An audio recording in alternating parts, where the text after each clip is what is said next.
Pascal Haché, bonjour. Bonjour. Vous avez publié aux éditions L'Harmattan dans la collection Psychanalyse et civilisation, Verbier psychanalytique. Alors comment vous est venue l'idée de ce livre? Alors l'idée de ce livre, elle m'est venue, je dirais, chemin faisant, au niveau des expériences, des rencontres cliniques que j'ai avec un certain nombre de patients, pour l'essentiel toxicomanes, puisque c'est mon champ de travail. Je travaille depuis 27 ans dans une association de soins aux toxicomanes. Et cette réflexion, elle m'est venue, comment dirais-je, elle m'est venue avec plutôt par un désir. Ce désir, c'était celui à la différence de mes travaux antérieurs, qui constituaient des ensembles assez construits sur le plan théorique et clinique, elle m'est venue de me laisser aller à une certaine spontanéité concernant des idées qui me venaient à la rencontre des patients, en lisant, en psychanalysant, etc. Et donc j'ai voulu là non pas faire cette fois-ci quelque chose qui aurait pu tendre un petit peu trop vers l'esprit de système, on pourrait dire, mais quelque chose d'ouvert, des boutures, des notes, des notules. Alors, c'est faussement déconstruit, hein, donc qu'est-ce que j'entends par verbier? Par verbier, alors verbier, ça fait penser au verbier d'Olomolu par Abraham Etoro qui a une quarantaine d'années. Non, il ne s'agit pas de quelque chose de si fouillé, il ne s'agit pas de reconstituer un secret pathogène par le biais de résonances de termes, de syllabes sur 4 langues, comme ça avait été le cas de ces auteurs à propos d'un patient de Freud. Non, mon verbier, moi on peut dire c'est plutôt un herbier, et simplement je l'appelle verbier parce que c'est un herbier avec des mots.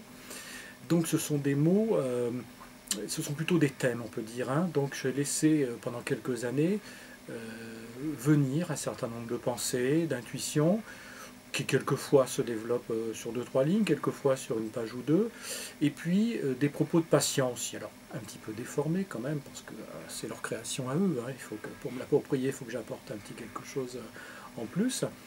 Et donc l'idée de décliner l'ensemble de ces idées, on peut dire, de ces notules, qui sont au nombre de 300 ou 400 à peu près, en thèmes, en une trentaine de thèmes, qui là rejoignent, eh ben oui, des choses qui me sont un petit peu chères, mais pas de manière rigide, de manière qui peut être nourrie. On pourrait dire, ça peut se lire de manière linéaire, ça peut se lire en picorant aussi. Alors, les les personnes qui nous écoutent doivent se dire, mais bon, tout ça c'est bien beau, mais de quoi est-il donc question au fond? Eh bien, il est question d'un certain nombre de réflexions théorico-cliniques autour de thèmes tels que le deuil, l'épilepsie, les secrets de famille, les addictions, la honte, la haine, l'orgasme, etc. Enfin, voilà, si vous voulez, autour de thèmes qui affleurent en filigrane, qui sont en filigrane ou quelquefois de manière tout à fait manifeste dans le cadre de mes travaux précédents. J'ai une vingtaine de livres maintenant à mon actif, mais là, j'ai envie de dire de manière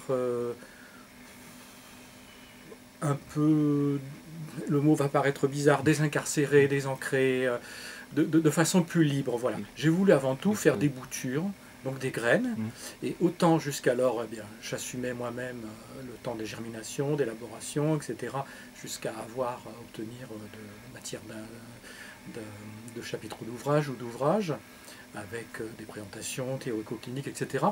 Autant là, je me suis dit pourquoi pas associer le lecteur, après tout, dans ce moment de germination, hein, c'est-à-dire des choses appelées à se développer, suffisamment denses pour donner à penser, et voilà. Donc pour le coup, si le lecteur le veut bien, eh bien, il peut là être un peu plus à la source, j'ai envie de dire, de ma créativité, entre guillemets, et de son côté, prendre des petites choses et les faire fructifier dans son coin. On a besoin, après tout. Vous savez, les gens qui écrivent très régulièrement, qui publient très régulièrement au rythme d'un bouquin par an, grosso modo, hein, comme c'est mon cas en psychologie, en psychanalyse, on n'est pas un nombre indéfini, et personnellement, j'ose le dire, ça fait du bien aussi en cours de route quand on peut confluer, etc., avec les réflexions d'autres collègues, quoi.